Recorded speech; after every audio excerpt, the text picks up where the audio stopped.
Thank you, Steve.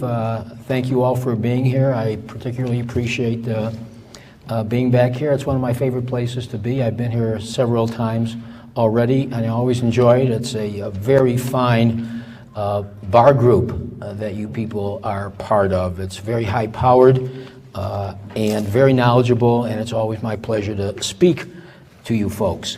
What I am going to speak about today are the 5 or 6 very important Section 1983 cases handed down by the Supreme Court last term. It was a pretty busy term.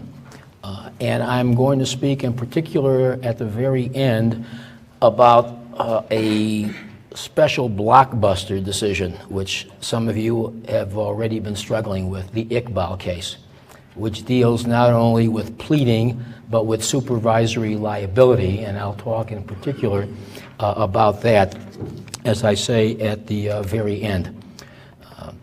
I'm going to provide the context for each of these decisions. In other words, I'm not going to go right into the decision. I'm going to tell you what the Section 1983 context is, give you a little bit of background for each of those. And for many of you, that's a kind of review. For some of you who are new to the area, it will be particularly useful, I hope. I also encourage you to ask questions at any point in my presentation. I've been doing this long enough so that if that will take up too much time or it's more appropriate for a later point in the presentation, I will tell you so. But let's make this as interactive as possible. A couple of things I want to call to your attention in particular before we dig in. My 1983 treatise is now on Westlaw. It's under Civ Lib Lit. So if anybody wants to use it, he or she need not purchase this 3-volume thing, but just go on to Westlaw. And something else that's near and dear to my heart, I finally arrived in the 21st century. I have a blog. Yes, indeed. I have a blog. I started it in August, and I'm blogging about Section 1983 and constitutional law. So check that out. I hope it's worth more than what you'll be paying for it if you check it out. But I'm having fun writing it. I post not annually, but every week.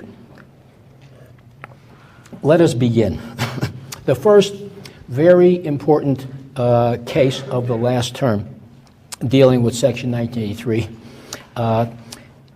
deals with state court jurisdiction over Section 1983 claims. In particular, it's Haywood versus Drowned. Let me give you a little bit of background. As you all know, I am sure, there is no serious problem with federal court jurisdiction over Section 1983 claims because you've got 1331 and 1343.3.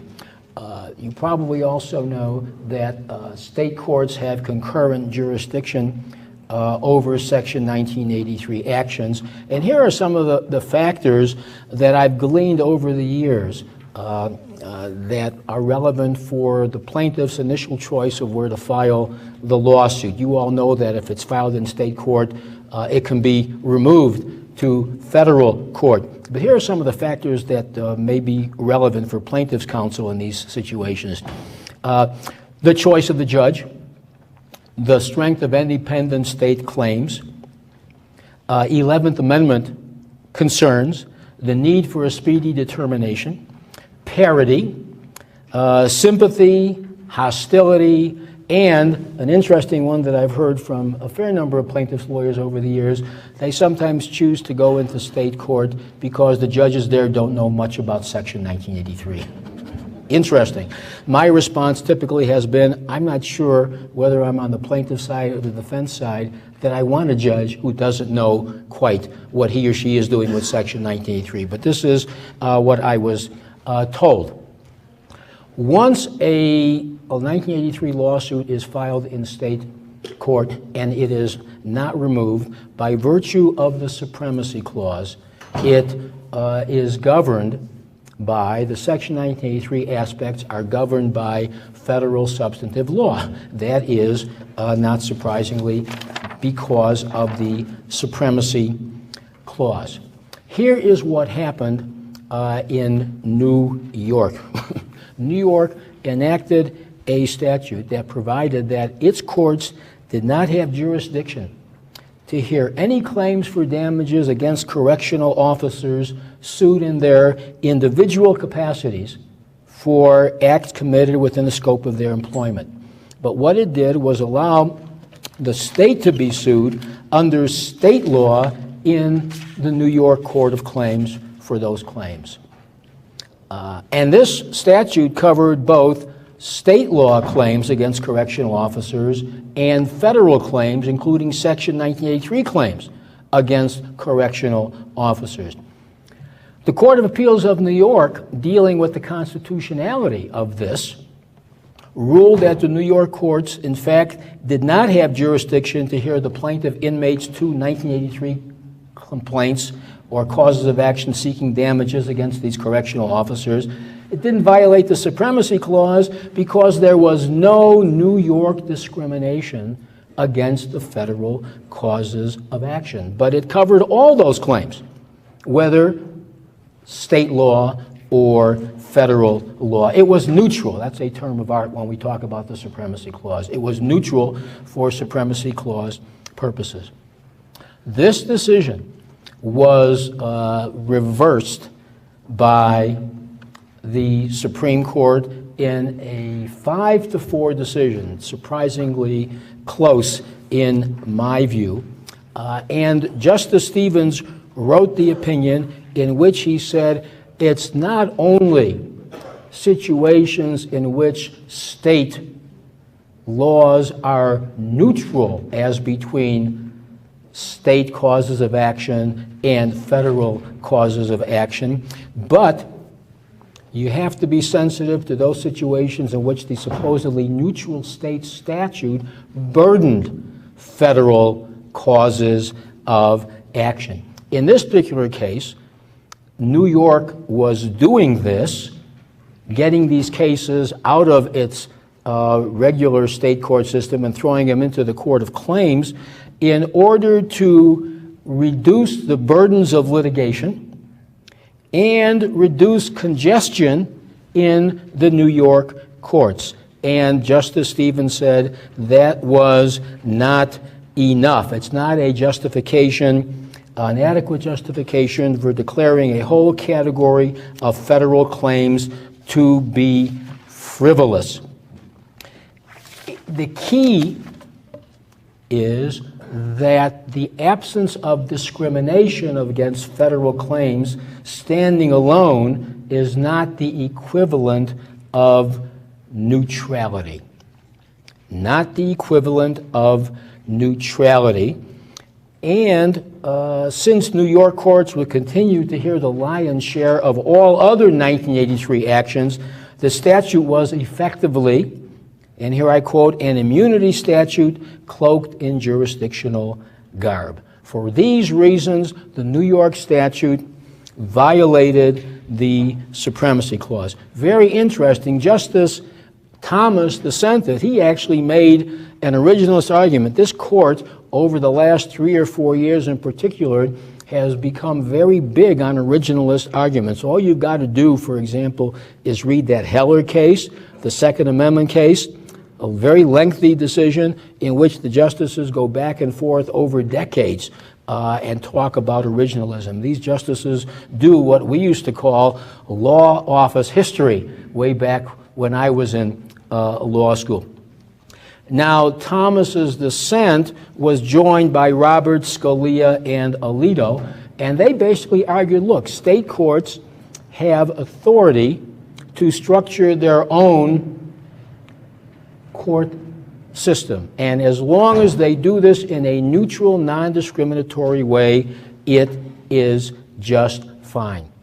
Now, when this decision was before the court, most of us, myself included, predicted the outcome. What I didn't predict was how close this this case was going to be, because there is Supreme Court case law, and here I'm at page 3 of my notes that I set out in narrative fashion. There's Supreme Court case law which clearly stands for the proposition that state laws, even if neutral, are not permitted to burden federal causes of action. Some of you may remember oh gosh, it's been 20 years now, a Supreme Court decision involving the question of whether a notice of claim statute, where a plaintiff, before filing a lawsuit against a local government, has to file a notice of claim, whether that could also apply to Section 1983 actions filed in state court. And the court's answer there was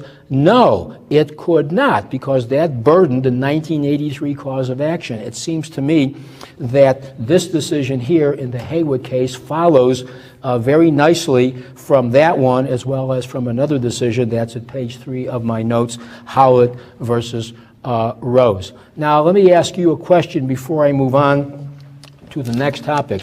Does New Mexico have any statutes that limit its court's jurisdiction over 1983 causes of action, or is this just applicable to states like New York that tried this? Anything?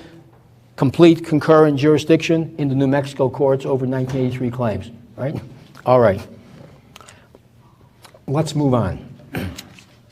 Case number 2. And these cases, as I march through them, will perhaps become more and more relevant to your practices.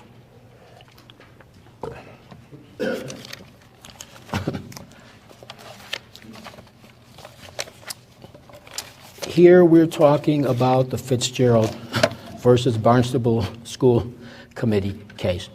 But before you can understand what that case is all about, I've got to walk us quickly through a different but related area, just to be sure there is no confusion.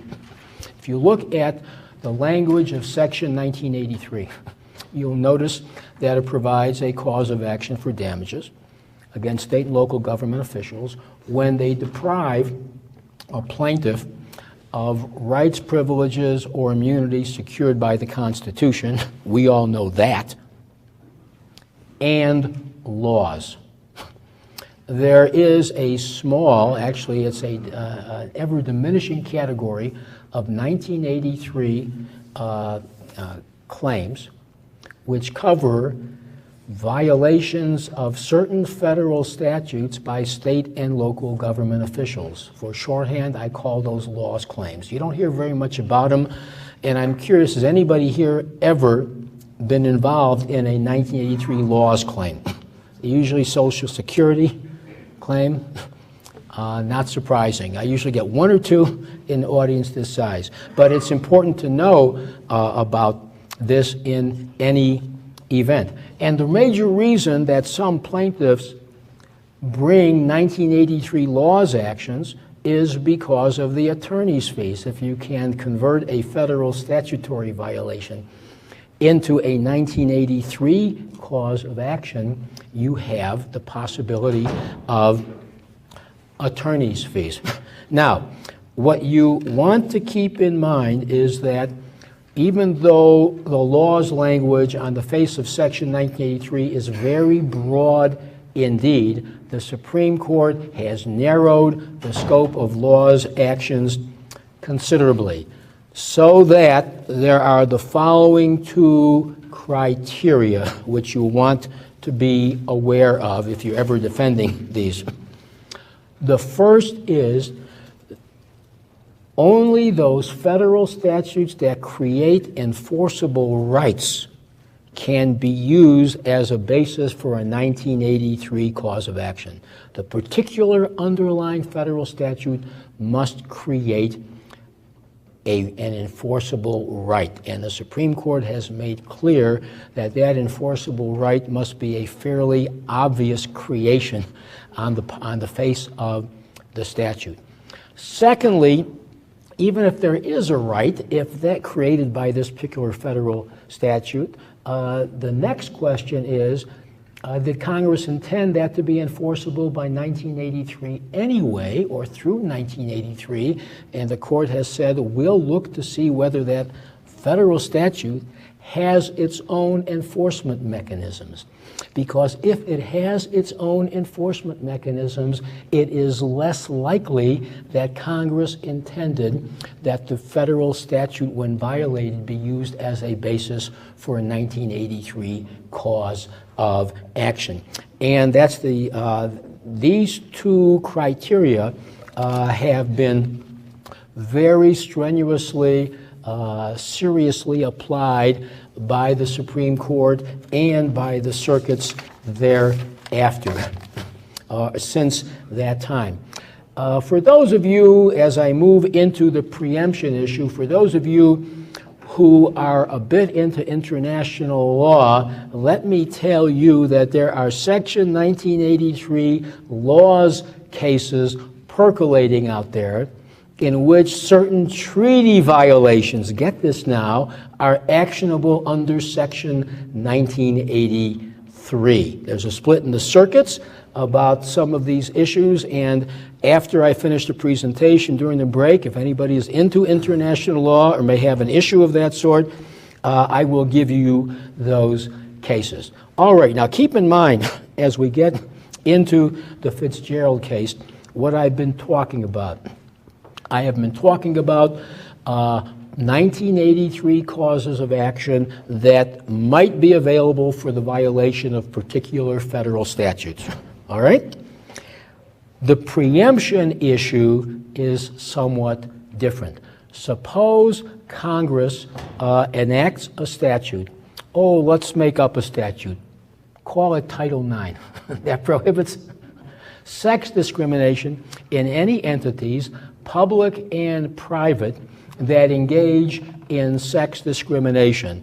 Any of those entities that receive funds from the federal government are prohibited from engaging in sex discrimination. And the remedy under the statute is you get the withdrawal of funds, or at least that's one of the remedies. Here is the interesting question, and it's one that doesn't arise very often. Believe it or not, there is a very short line of cases standing for the proposition that in certain circumstances where Congress creates a damages remedy under a particular federal statute, which seems to be in part coextensive with a constitutional violation, then the argument can be made that that federal statute has preempted the use of 1983 for the constitutional claim. So let's now go back to Title IX. That clearly deals with sex discrimination. Sex discrimination is a species of equal protection. Does that mean, by virtue of section of Title IX, that Section 1983, sex discrimination, causes of action against, let us say, school districts and school officials are preempted, that they are no longer available? All right. So I hope I've set out the issue for you. When does a federal statute that seems to overlap with constitutional provisions sometimes preempt the use of Section 1983 for those constitutional violations? And here in particular, sex discrimination. Here is what the Supreme Court did in the Fitzgerald case, which was a Title IX case, and I'm at page 5 of my outline. This was a unanimous decision in Mark, and I'm going to give you a few of those as we proceed. There was a split in the circuits as to whether Title IX indeed did preempt Section 1983 sex discrimination claims. In this particular case, the plaintiffs claim that the school committee and its superintendent inadequately responded to their allegations of sexual harassment of their daughter by an older student. Plaintiffs sued under both Title IX and Section 1983.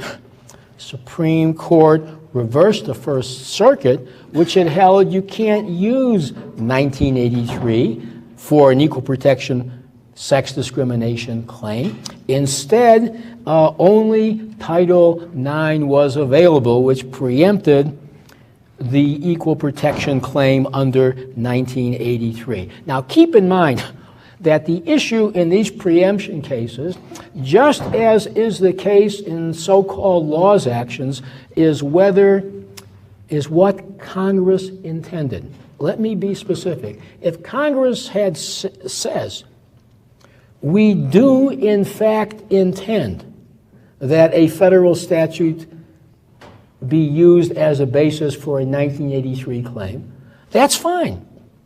If Congress were to say that a federal statutory violation may not be used, that's fine too. If Congress were to say, when it enacted Title IX, we mean to preempt 1983 equal protection, that would have been fine. If it had said, when it enacted Title IX, we do not intend to preempt, that would have been fine. I call this the Simon and Garfunkel problem. It's the sounds of silence. It's when Congress hasn't said what its intent is. That's when the court begins to have some problems. In this case, in any event, the court had no problem with Title IX and preemption. As I said, it was a unanimous decision by Justice Alito. There was no congressional intent to preempt. Title IX didn't have this comprehensive remedial scheme, and moreover, the coverage of Title IX and the Equal Protection Clause, the coverages were very different indeed. This was consistent with Title IX's context and history, and in fact the modeling of Title IX on Title VII. One might have thought that perhaps Title VII preempts 1983 equal protection claims of some sort. The circuits, for the most part, have said no, and Title IX was modeled, and that's correct. Title IX was modeled on Title VII, and no preemption there as well. So, a relatively easy case. And let me just for a moment put on my professorial hat and point out the conceptual connection between this kind of preemption and the kind of preemption that is much more prominent out there in the real world, and that is, when does a federal statute, such as one regulating warnings on cigarette packages, preempt state laws? Questions about medicine, medical technology, and the like. That's where the really hot issues of federal preemption are. But this is my example. Preemption of 1983 causes of action by federal statutes, possibly. That's a small facet of the overall preemption issue. All right.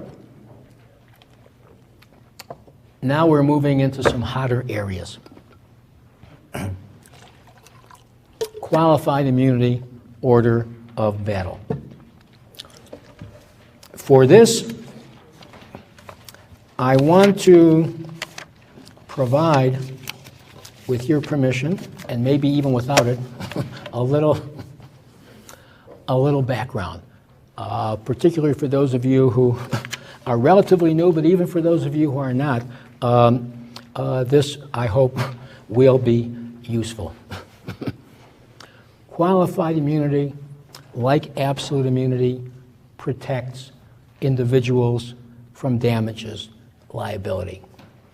It's the function of qualified immunity is primarily that of promoting independent decision-making, not chilling independent decision-making by state and local government officials.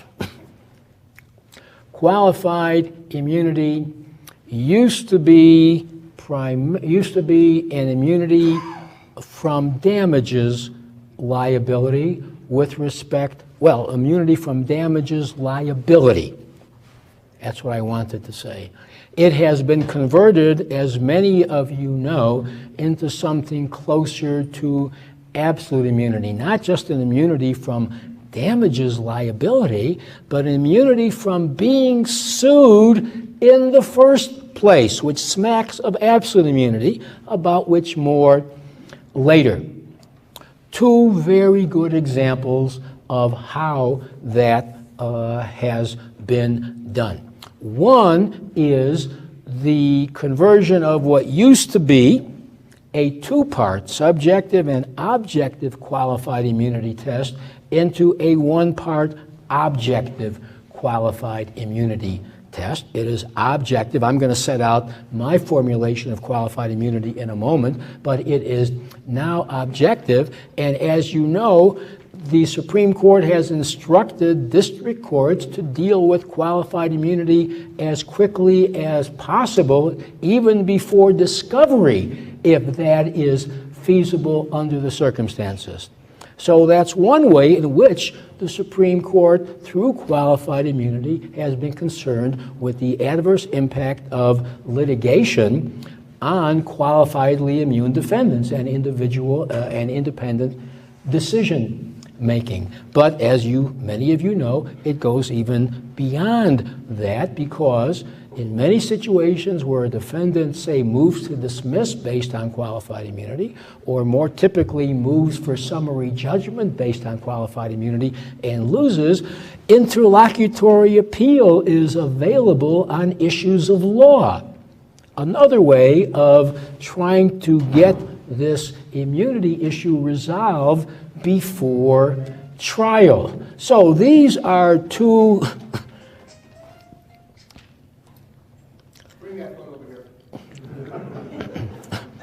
About 3 months ago, I was lecturing some federal judges, and a judge's phone went off in D.C., and unlike the gentleman here who was nice enough to turn the damn thing off immediately, this judge picked up the phone and started talking in the middle of my presentation. I might as well tell you stories out of school, right?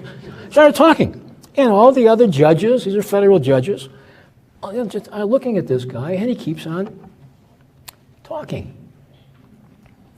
And he finally finishes, and I had to say something.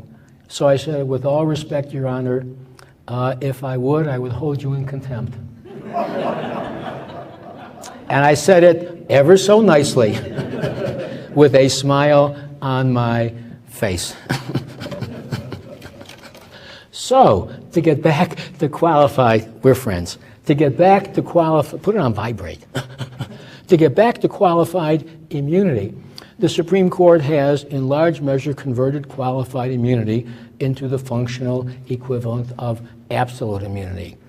Now, what is the qualified immunity standard? As I would formulate it this way. Could a reasonable defendant, under then existing constitutional law, have believed that his or her conduct was constitutional? I'll say that again. Could a reasonable defendant, under then existing constitutional law, have believed that his or her conduct was constitutional? If the answer to the question is yes, then it's over for the plaintiff. The defendant has won on qualified immunity grounds. However, if, when we ask the qualified immunity question, we look at the then existing law, more about that in a moment, and find that the defendant violated clearly settled law as of that time, then the defendant has flunked the qualified immunity test. Okay? Has flunked the qualified immunity test. I want to emphasize something that most of you know, but perhaps some of you who are new don't. Let me give you an example. This is December the 11th of 2009.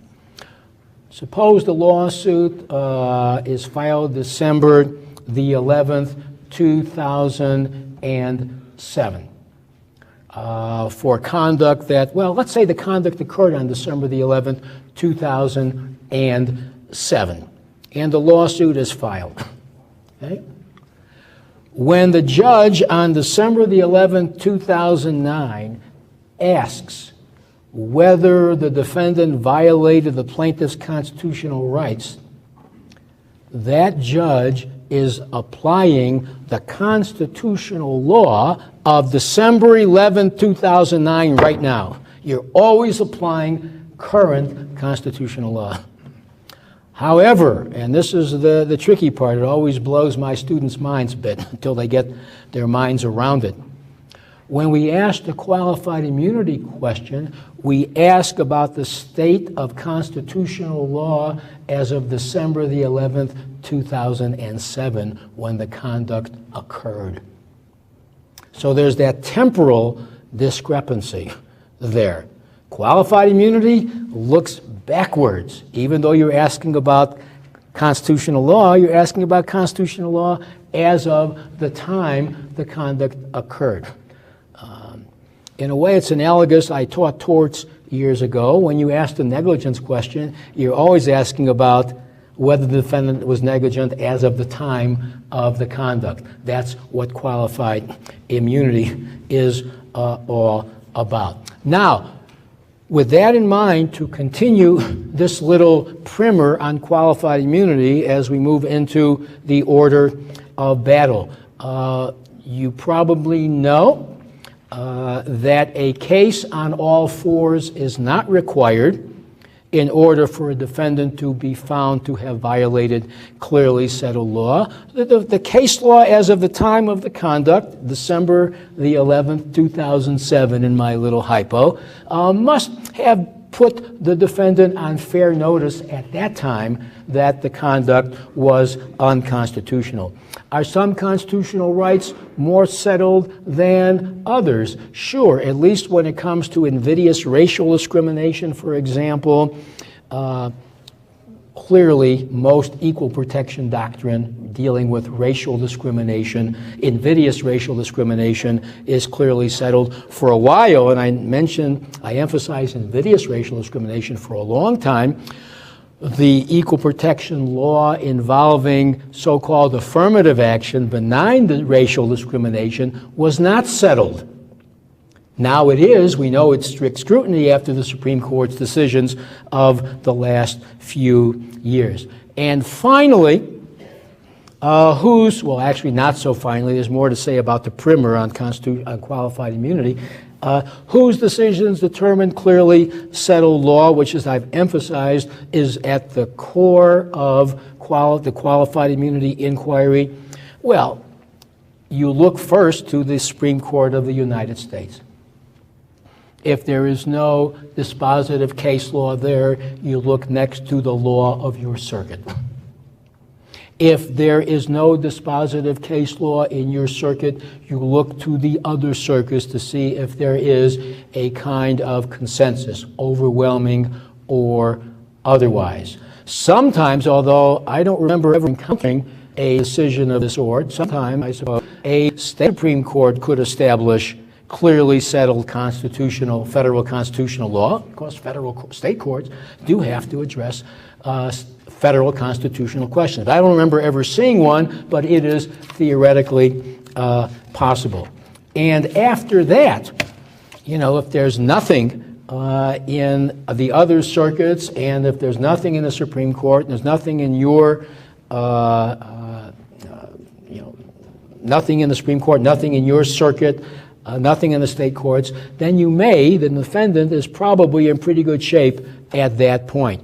One thing is fairly clear, and I paraphrase Judge Posner of the Seventh Circuit on this one: district court decisions do not themselves establish clearly settled law. However, there was a bit of a hedge in that statement. District court decisions can themselves be evidence of clearly settled law, even though district court decisions do not themselves make clearly settled law. Now, that's all by way of background, but important background, as you'll see. Some years ago, the Supreme Court made two important moves in the qualified immunity setting. Again, I think it's because the court wanted to load as much as possible into qualified immunity so as to give courts the authority to make these decisions and keep these issues away from the jury and thereby protect independent decision-making by state and local government officials protected by qualified immunity. The first thing the Supreme Court did was, believe it or not, well, you'll believe this, it said that the qualified immunity inquiry includes not only whether the defendant violated clearly settled law as of the time of the conduct, but also the threshold question of whether the plaintiff even makes out a constitutional violation. In other words, qualified immunity requires or includes a threshold inquiry into whether the plaintiff even states a cause of action for the constitutional violation under 1983. And if the answer to that question is yes, then you get into qualified immunity. That's the first move. That struck some of us as a little bizarre because it does implicate the merits now, not just qualified immunity. But what was even stranger was the court's second move, and here is the order of battle. Starting about 10 or 15 years ago, the court said, not only is the inquiry, the threshold inquiry, whether the plaintiff makes out a constitutional claim as part of the qualified immunity inquiry, not only is that the threshold inquiry, but district courts must do that first. District courts must do that first. In other words, when a qualified immunity motion to dismiss is filed, or a qualified immunity motion for summary judgment is filed, the parties are going to be fighting about two things in this order. First, is there even a constitutional violation alleged? Second, and if the answer to that question is yes, there is one alleged, then we get into the issue of whether the defendant violated clearly settled law. Now, notice, yes, go ahead. You have a question? Because I want... How specific does the allegation of a constitutional violation have to be? Well, if you're asking me a kind of pleading question, we're going to get to that later, but there's nothing unique about that inquiry in connection with qualified immunity over here. Okay, but we'll talk a little bit about Iqbal in a bit, and if you can make sense out of it, I'm all ears. So, why did the court 10, 15 years ago begin to say that these two parts of qualified immunity, is there a constitutional violation? Was there a violation of clearly settled law? Must both be addressed, and in that order. Well, because keep in mind the scenario in many 1983 cases of a district court could say, this constitutional question on the merits is complicated.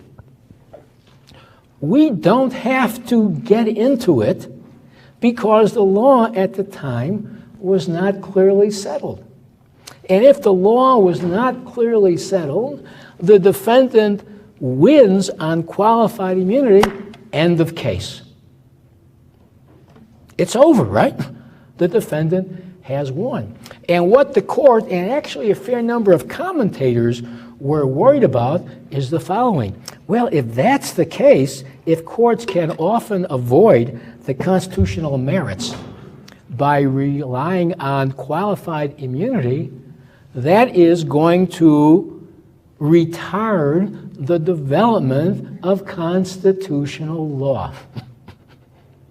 That's the argument, okay, for this mandatory order of battle. What's the argument against the mandatory order of battle? Well, there are a bunch. I've given you a whole bunch of factors which we'll go through in a moment. But here is the problem. Think way back to that part of your constitutional law course that you've all repressed. The Article 3 part. Think of this.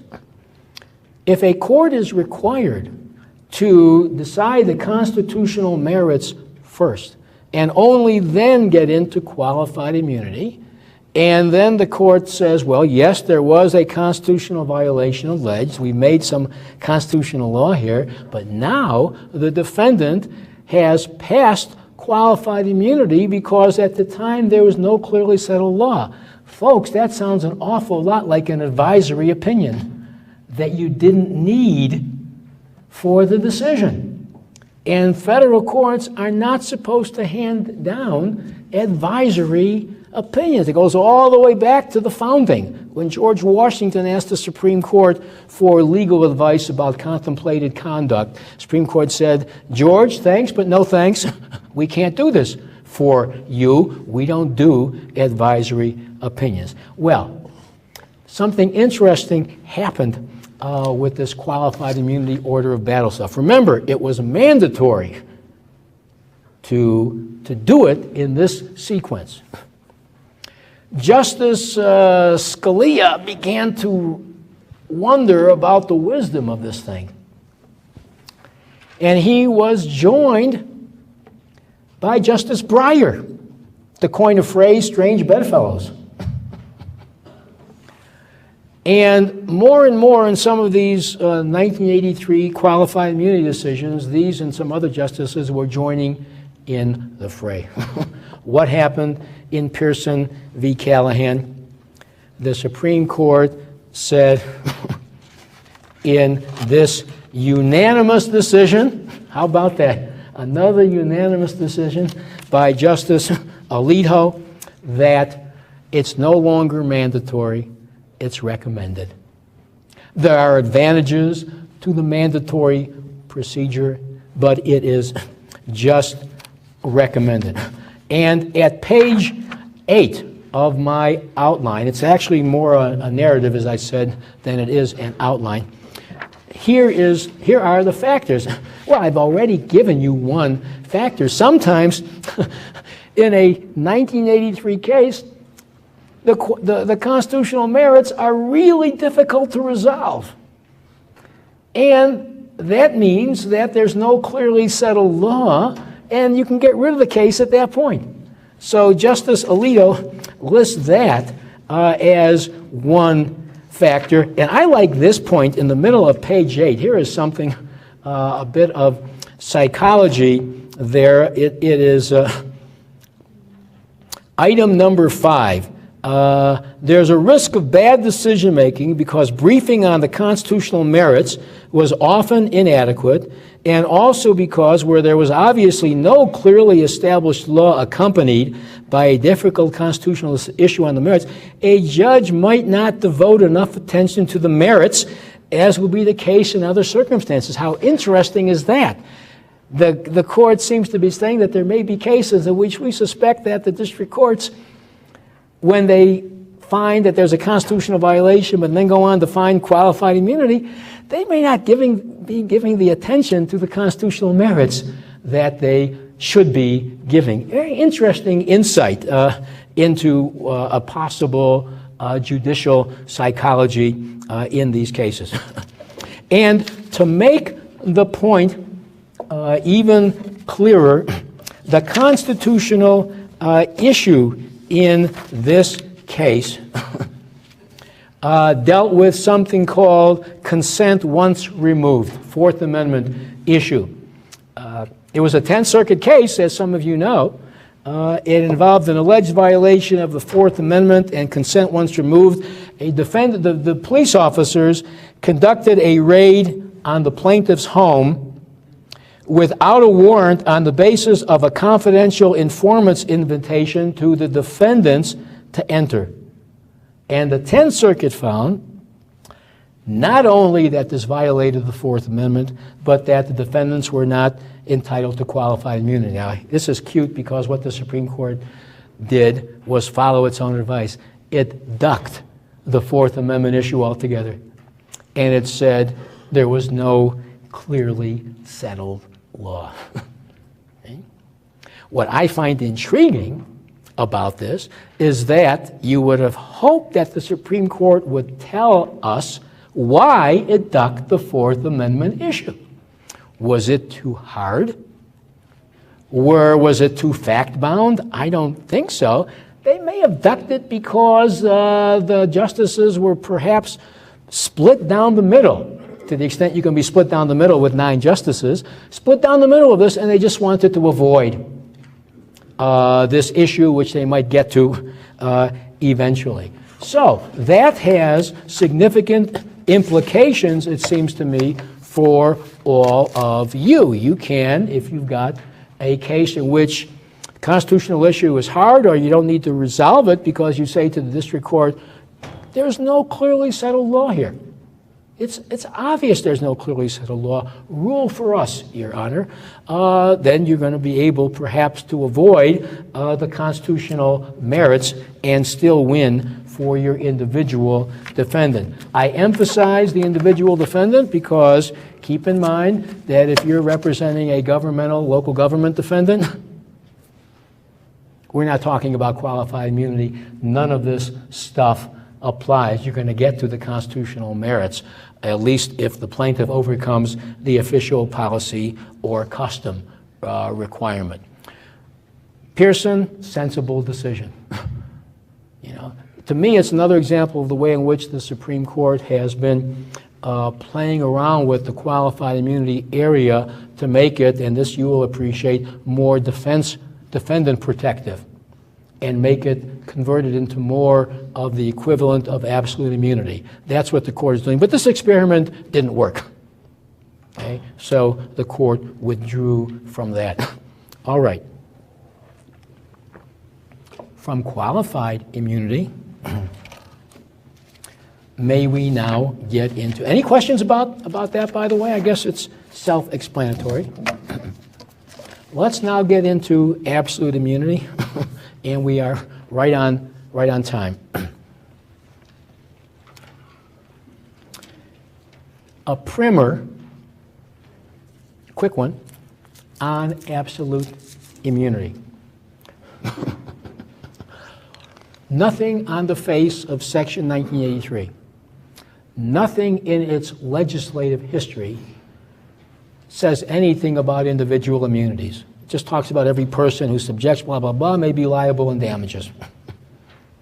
However, way back when, even before Monroe v. Pape, in a Supreme Court decision authored by Justice Frankfurter dealing with the absolute immunity from damages liability of state legislators, the Supreme Court has interpreted Section 1983 and its immunities doctrines against the common law immunity background, okay, as of 1871, when Section 1983 was enacted.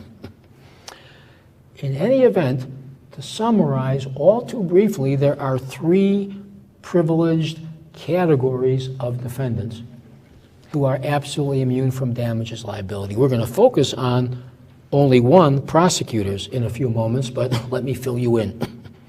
One group of privileged characters is state and local legislators for their legislative conduct. They are absolutely immune from damages liability. Why should that be? Well, look at how high visibility these folks are.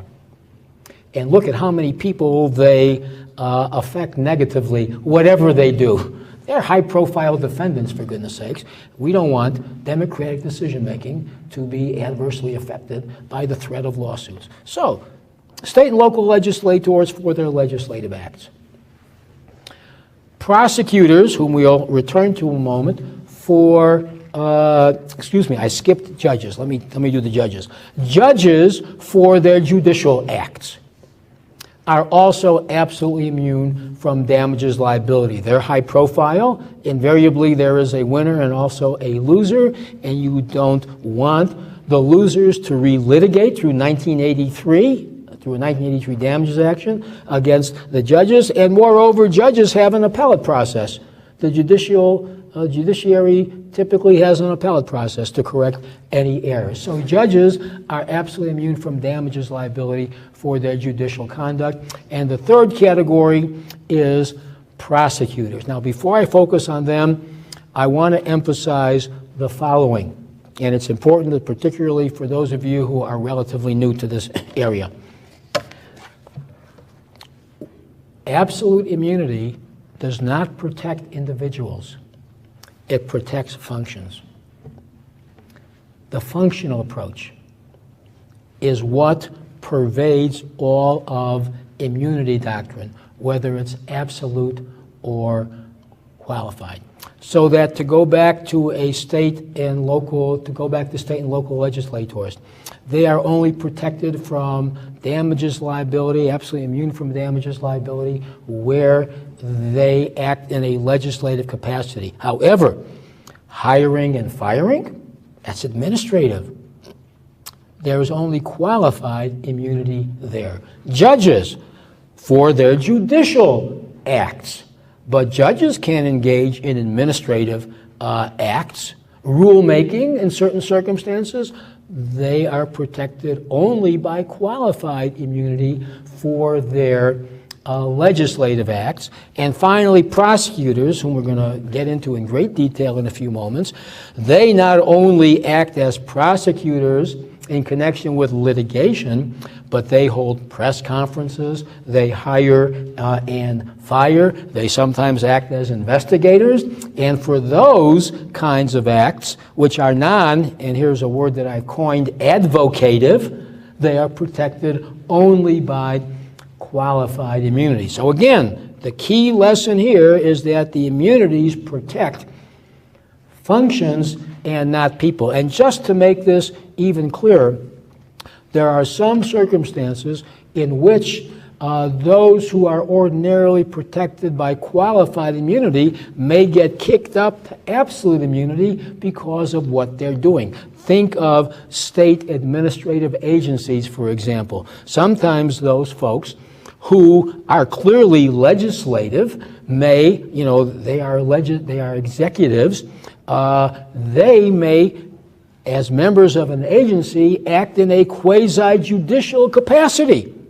They may even act sometimes in a quasi-legislative capacity. For those functions, depends a lot on the legalities, the legal realities of how that agency proceeds, may be protected by absolute immunity for that conduct. So it goes up and it goes down. You can lose absolute immunity or you can gain absolute immunity. Now, let's talk about prosecutors, okay? And we're going to talk about them in a little bit of detail because we've got not only a very important Supreme Court decision dealing with prosecutorial immunity, but a pending Supreme Court decision dealing with absolute immunity as well, prosecutorial immunity. So here is the rule for absolute prosecutorial immunity. Any trial-related conduct of the prosecutor, Imbler v. Packman, the leading case, told us that. A prosecutor accused of suborning perjury, a prosecutor accused of lying, manipulating evidence at the trial, withholding evidence at the trial. All of that, because it is trial-related, is protected by absolute prosecutorial immunity. And just to give you a sense of how powerful these absolute immunities are, we don't care whether any of these absolute immune defendants acted with malice, knowing that they were violating a plaintiff's constitution. We don't care. We don't care that they have acted knowing that they were violating the plaintiff's constitutional rights. We don't care. Absolute immunity is so powerful that we're not going to let the plaintiff get into the issue of state of mind and motive. Okay? It's a protection against being sued in the first place. Remember when I was emphasizing that in connection with qualified immunity as well. So all advocative conduct of prosecutors is protected by absolute prosecutorial immunity. However, and I've given you, and here are some cases that some of you may be familiar with. I can give you the cites later, but the Supreme Court held in a case called Burns against Reed that a prosecutor who gives legal advice to police officers is not protected by absolute prosecutorial immunity there. Giving legal advice to police is a administrative kind of decision. Okay. Here is a case that is very important indeed. We'll talk about in a bit. A prosecutor, it's Buckley versus Fitzsimmons, a prosecutor who is accused of manufacturing evidence in order to create probable cause is not protected by absolute immunity for that pre-probable cause conduct, because that conduct is investigative in nature, and just as a police officer who allegedly manufactured evidence to create probable cause and to arrest and prosecute somebody is only protected by qualified immunity, so is the prosecutor in that situation. Remember, it's the functional approach.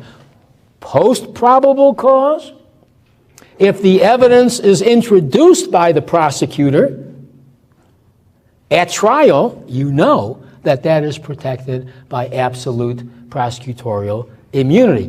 That itself is protected because it is trial-related. So I want you to keep this probable cause, pre-probable cause, post-probable cause line in mind. In any event, you're beginning to get the idea, I hope, that the functional approach is crucial in these immunity cases, and especially in absolute immunity cases. Now, here's where we get to the Vandy Kamp case. Major decision. I'm surprised that it was unanimous, but it was, and I think it was a Breyer decision. I'm at page 9. Here's what happened. The plaintiff in this case had been convicted and imprisoned for over 20 years for murder. It turned out that a jailhouse informant had testified falsely at his murder trial regarding the plaintiff's supposed confession to the murder, and he lied about his never having, the informant lied about his never having received benefits in exchange for his testimony against the plaintiff. Now, there is a constitutional obligation on the part of prosecutors, Brady and Giglio, to divulge, reveal exculpatory evidence to a criminal defendant.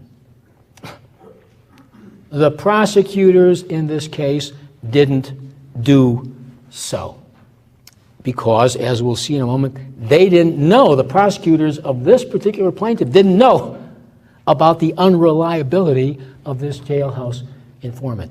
So, keeping in mind what I said a few moments ago, would these prosecutors who did not divulge, because they didn't know information about this jailhouse lawyer, would they be absolutely immune from damages liability? I think the short answer is yeah. They would be absolutely immune because this was trial-related conduct. Okay? But that's not what Vandy Kamp was about. A former district attorney and a former deputy district attorney were sued for allegedly failing. These were supervisory personnel previously. They were sued for allegedly failing to develop policies and procedures, failing to adequately train and supervise their subordinates as to their constitutional obligation to ensure that information on jailhouse informants was shared among prosecutors. Now, they did not develop policies to make sure that these prosecutors were talking with one another in this office about reliable and unreliable jailhouse informants. The Ninth Circuit ruled, hey, the old functional approach, this is administrative in nature. these prosecutors, the supervisory prosecutors, are only protected by qualified immunity, not absolute. Seems like a kind of slam dunk, one would think. Reversed unanimously by the Supreme Court.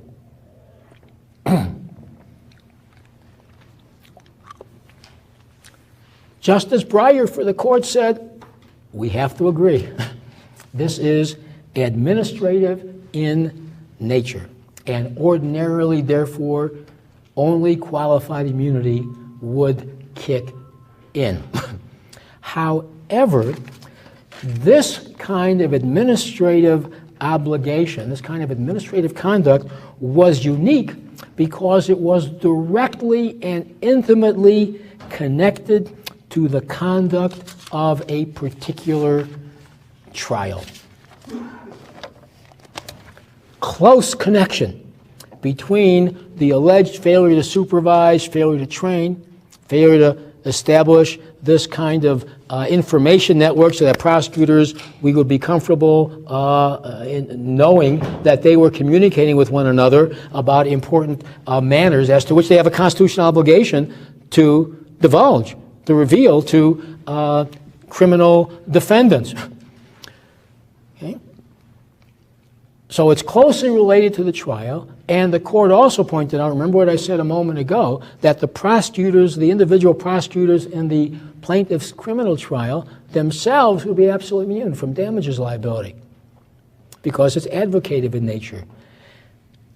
And that was, as the Supreme Court said, anomalous. And the court went on, I'm at page 11, I've listed various points of parts of the argument there. What we're concerned about, the court said, in this situation is not only the functioning of individual prosecutors with respect to their trial-related conduct, but we're also concerned about the functioning of the office itself. We're concerned about the functioning of the office itself in connection with the trial. However, and Breyer made sure to insert this, there would still be qualified immunity only if the claims against the supervisory prosecutors related to workplace hiring, payroll administration, the maintenance of physical facilities and the like. So Breyer was doing his best to limit the scope of this, to some of us at least, somewhat surprising decision. And one other factor that the court threw out, keep in mind, this is a very interesting decision for lots of reasons. One is that the court didn't even ask about the common law immunity background in 1871. This is all policy. All policy that the court gave us in the Van de Kamp case. And the court finally pointed out that these information systems, these communication systems, all involve the use of legal expertise by the supervisory prosecutors. So,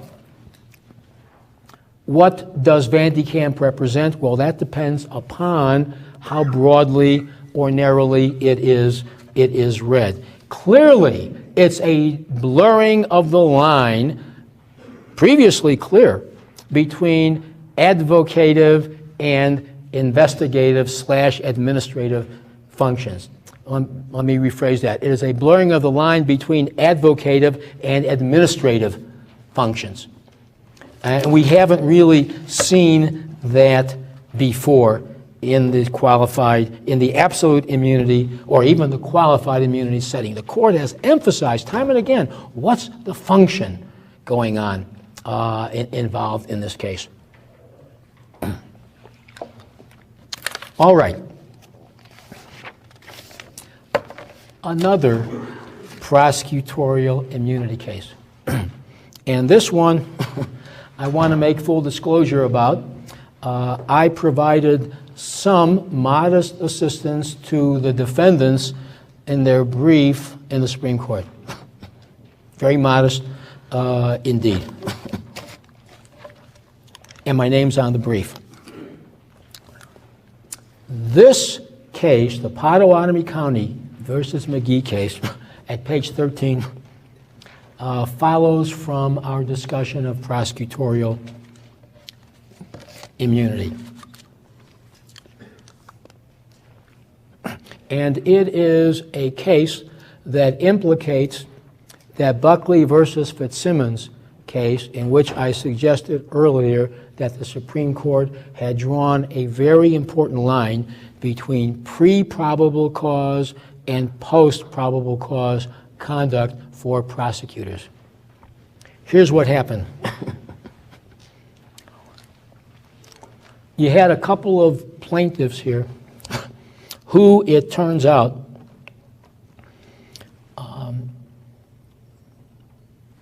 were convicted of murder on the basis of a witness who testified falsely against them, allegedly coerced.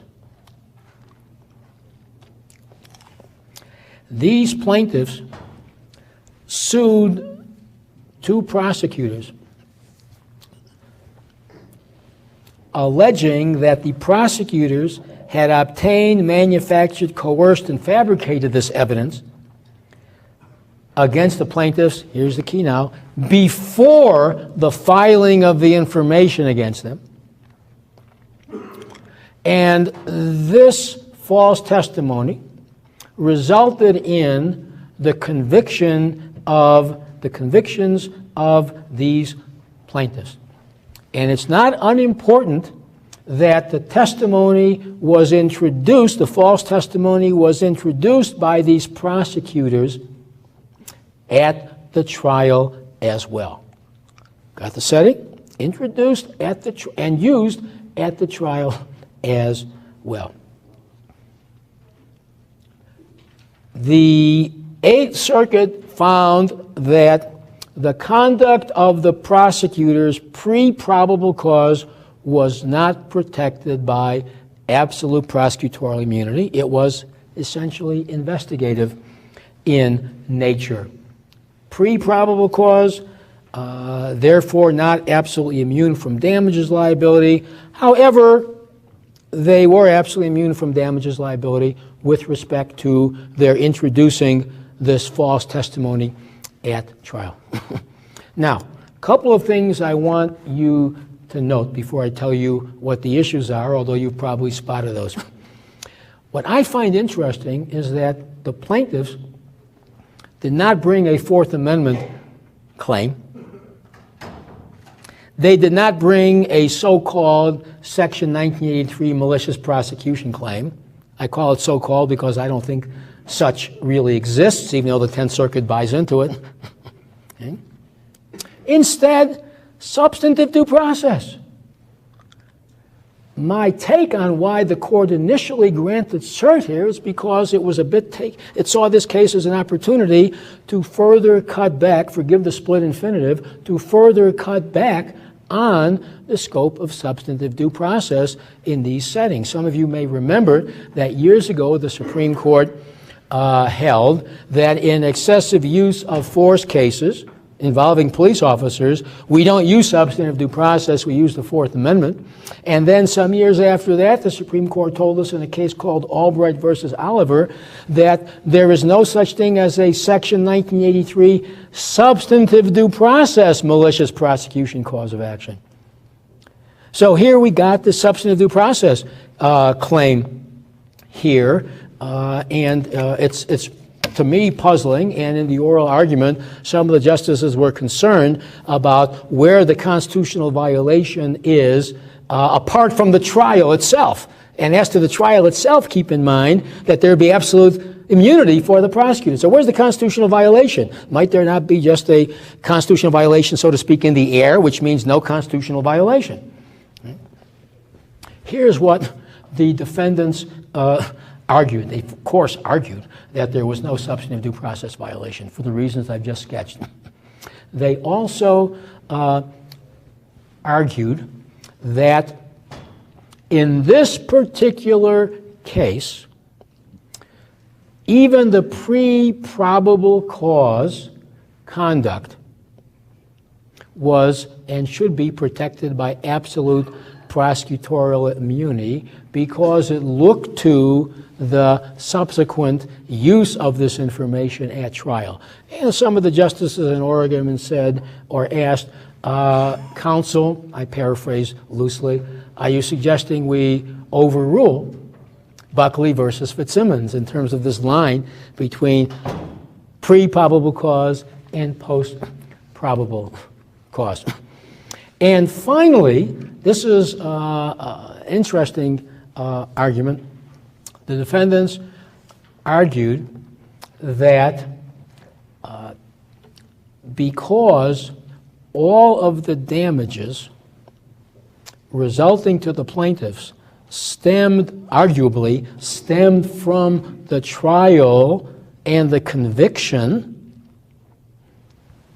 the pre-probable cause, as to which there was absolute prosecutorial immunity, the pre-probable cause conduct was essentially irrelevant because it was wiped out by the subsequent absolute prosecutorial immunity. That sounds a lot like a kind of superseding cause argument. Remember from torts, intervening, superseding cause stuff? Very interesting argument. Of course, the response to that is, wait a minute, if it had been police officers who manufactured the evidence, and then that evidence was used at trial by prosecutors, we all would agree that the prosecutors would not be liable for the use of the evidence at trial, but wouldn't the police officers be liable for that subsequent use of the evidence at trial? Why?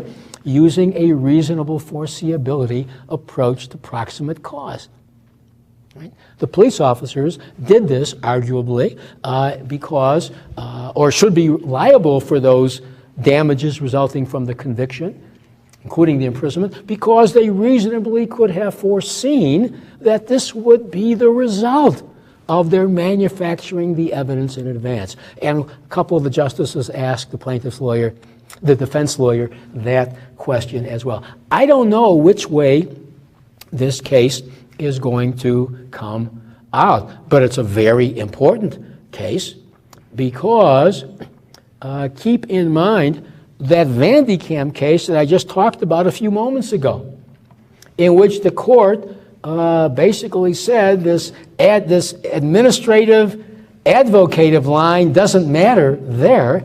I wonder whether some of the justices may be inclined to modify Buckley to some extent and to redraw that line between pre-probable cause and post-probable cause. And if that's done, I'm not saying it will be, if that's done, the question then will be how narrow the decision is. I'm guessing, unless there's something in this that escapes me, and it often does, trying to predict what the Supreme Court will do is like reading tea leaves, there will be some dissents one way or the other in this case. But it's a biggie, and that's why I wanted to alert you to the Pottawattamie County case. All right, let me refill my little cup here with some warm water. And then we're going to get into, in the last 15 minutes, we're going to get into the Iqbal case. And that's a mind-blowing, I've used that term already, but that's really a mind-blowing case. Yes, sir.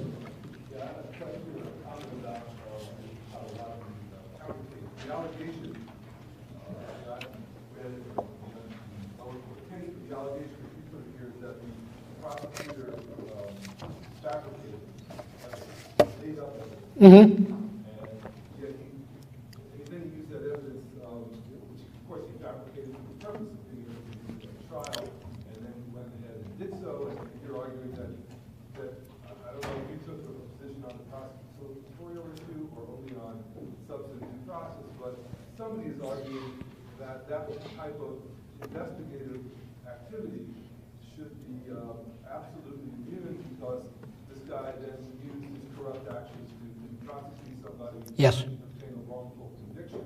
And I'm wondering how it would be any different. The allegations in this case, they don't seem very different than if a prosecutor conspires with the police to A, fabricate a phony search warrant, B, plant evidence in the house, and C, get the indictment, and D, then use that evidence for false conviction. It's all the same thing. Well, I think though the issue raised by your variation is an issue that's raised in the Pottawattamie County case. Why would you want to make the prosecutor give them immunity for that? Well, are you asking me? Why would you ask me?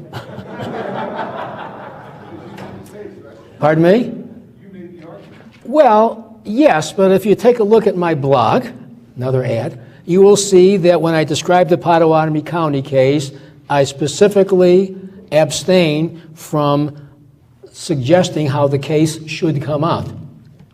Are you asking me how the case should come out? No, I'm asking you why you want to make that argument. I guess it's the same thing. Oh, Why you would want to ask for absolute immunity for obviously corrupt pre-indictment activity. well, you make it so personal. And you shouldn't make it so personal, right? Some of these arguments in the case are very interesting arguments indeed, and I know a little bit about the subject, but don't hold me to this as a moral matter. Well, look, here's what I think might very well happen. As I implied earlier, I was a bit surprised by the court's granting cert on this because I thought the prosecutorial immunity issues were fairly straightforward, and I thought what attracted the court in the Pottawattamie County case was the substantive due process issue. I think it could go off on that, and if it turns out that there is no substantive due process violation there, then there is no reason to get into the immunities.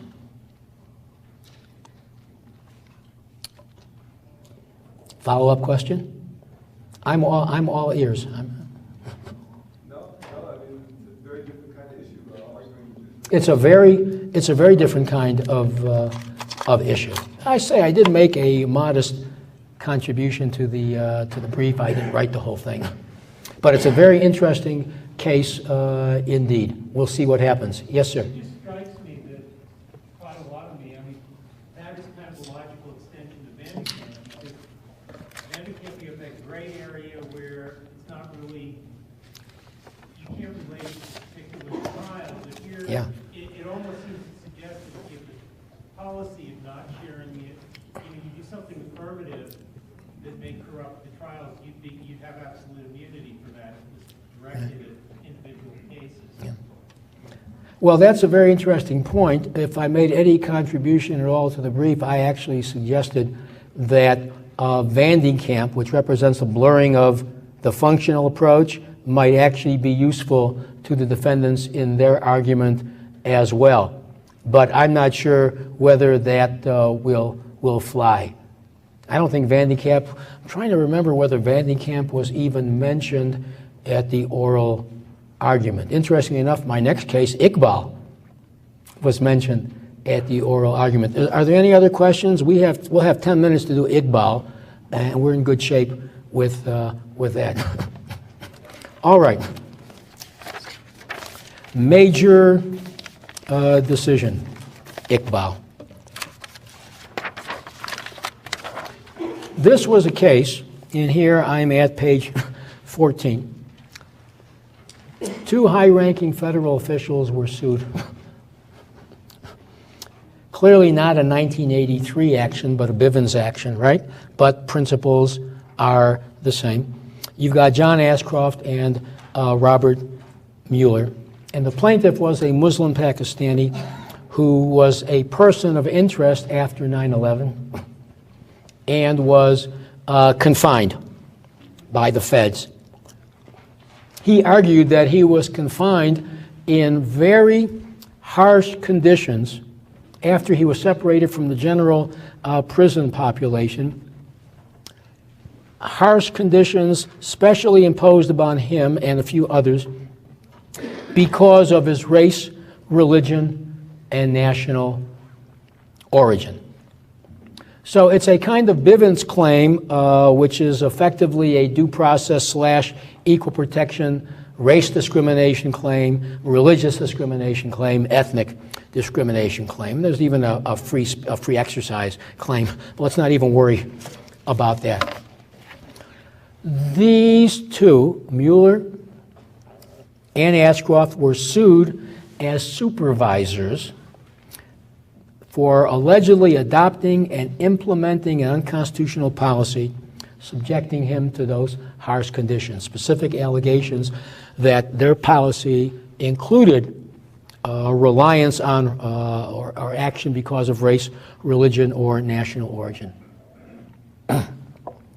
Now, a couple of years ago, there was a case. How many of you heard of the Bell Atlantic case from years ago? Bell Atlantic versus Twombly. Oh, good. Well, the rest of you are going to learn something then. A couple of years ago, in a federal antitrust case, the Supreme Court, in an opinion by Justice Souter, which he must have been kicking himself about in Iqbal, said the following: the old pleading rule we have addressing what a judge is supposed to do when confronted with a 12b6 motion to dismiss, the old pleading rule in an old-time case called Conley versus Gibson is the following. The district court, in deciding whether to grant the motion to dismiss, must interpret the pleadings in favor of the plaintiff, the non-moving party, where any facts can be imagined to support the cause of action. Where any facts, can be imagined, inferred from the pleadings, any conceivable facts can be inferred from the pleadings to support the plaintiff's cause of action. The Supreme Court in Bell Atlantic versus Twombly said, keep in mind now, this cuts across all pleading lines. The Supreme Court said the standard is no longer Conley v. Gibson, conceivable interpretation, conceivable facts.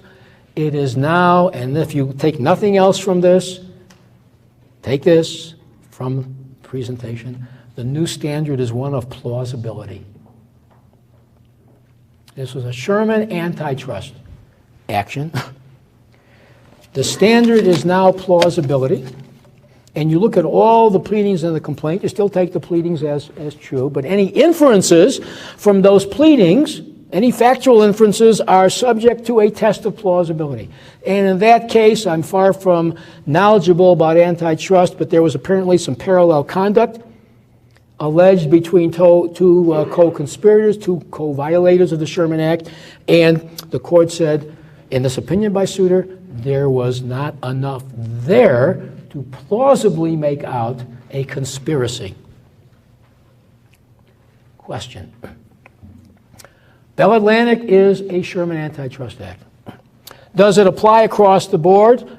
No real indication that it didn't, but all of my civil procedure colleagues were scrambling to analyze this. And some argued, if they got out quickly enough in print, that it should be limited to antitrust. Well, now comes the Iqbal case. And the Iqbal case did two very important things. Now, my notes, my narrative sets these things out in some detail. Let me tell you what they said. First of all, against a very unhappy and lengthy dissent by Justice Souter, who had written Bell Atlantic, Justice Kennedy for the court said, even if we take the plaintiff's allegations against Mueller and Ashcroft as true, the inferences from those allegations that they deliberately implemented a policy knowing of or deliberately implemented a policy because of the race, religion, and ethnic origin of the plaintiff and others in his situation, that was not plausible. And therefore, it did not survive the Bell Atlantic plausibility standard.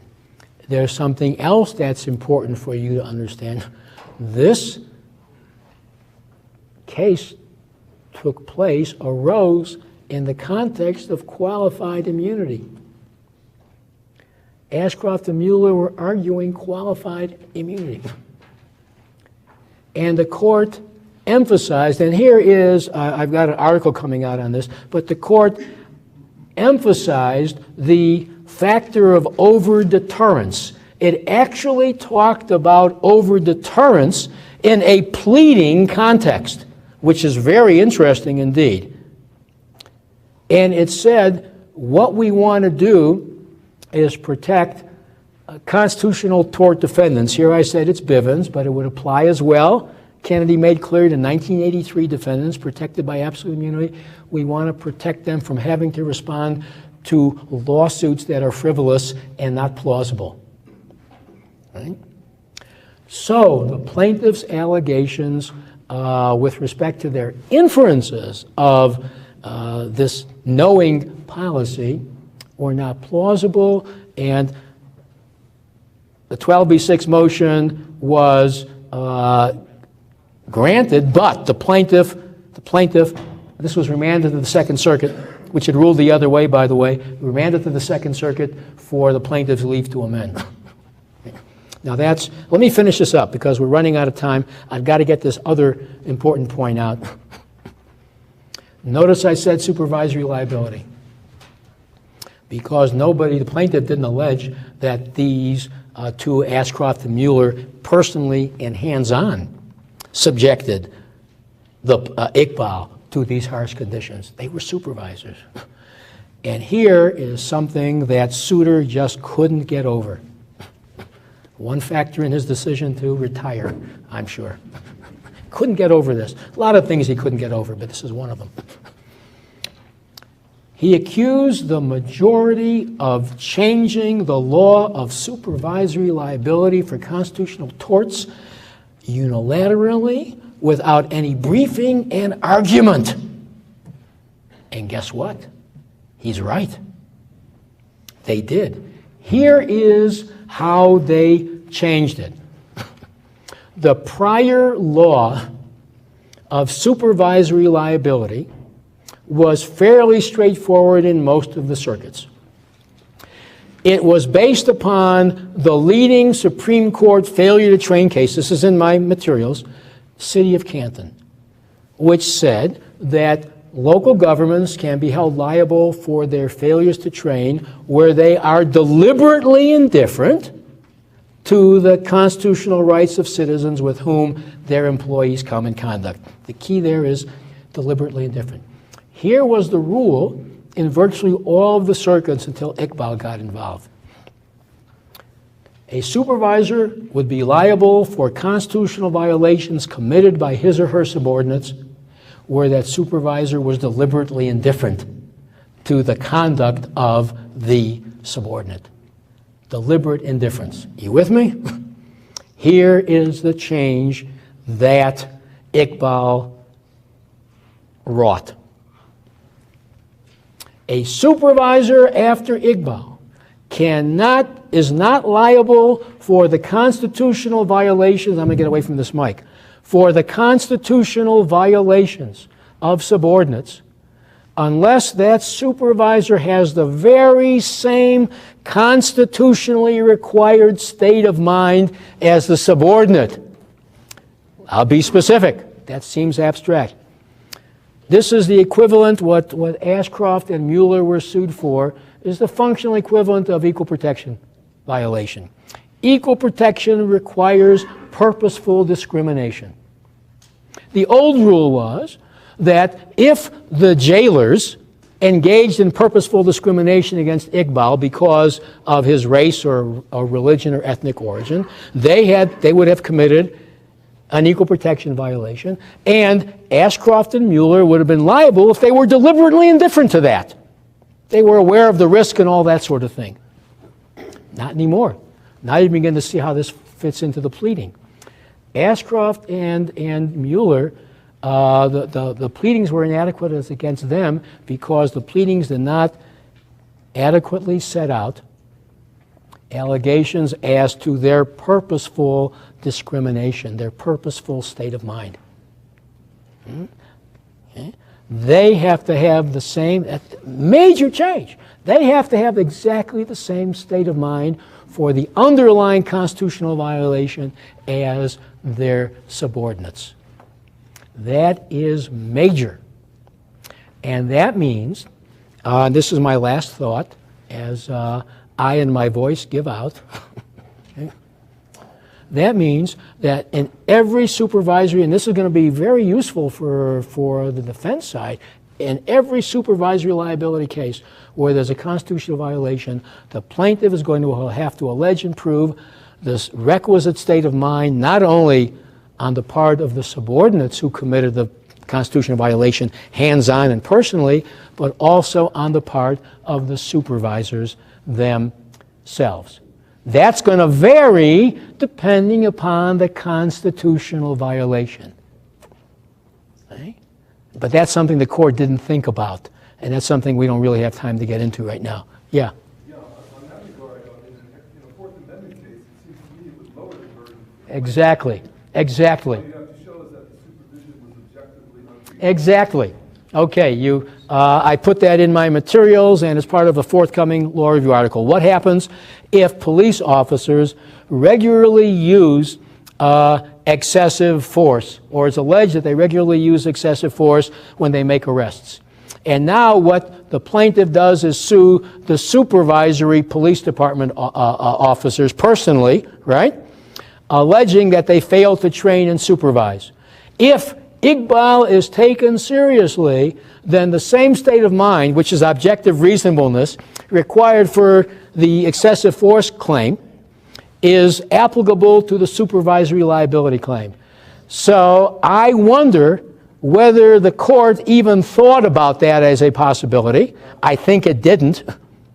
And I also wonder whether, and here I will finish because I also wonder if in that case that the court would find a way to rule on the proximate cause basis that you need a really close connection between the supervisory liability and the underlying constitutional violation. See the Bryan County case, the plainly obvious consequence. And if some of you don't understand the allusions, we really don't have a whole lot of time to get into that. But you've nailed a very interesting issue. And with that, thank you very much, as always.